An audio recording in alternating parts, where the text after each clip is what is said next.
الذين يبخلون ويأمرون الناس بالبخل ويكتمون ما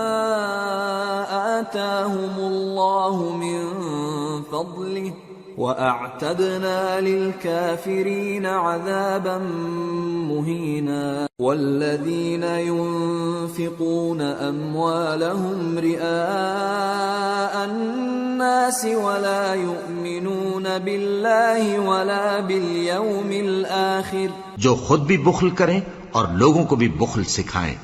اور جو مال اللہ نے ان کو اپنے فضل سے عطا فرمایا ہے اسے چھپا چھپا کے رکھیں، اور ہم نے کافروں کے لیے ذلت کا عذاب تیار کر رکھا ہے۔ اور جو خرچ بھی کریں تو اللہ کے لیے نہیں بلکہ لوگوں کے دکھانے کو، اور ایمان نہ اللہ پر لائیں نہ روز آخر پر، اور جس کا ساتھی شیطان ہوا تو کچھ شک نہیں کہ وہ برا ساتھی ہے۔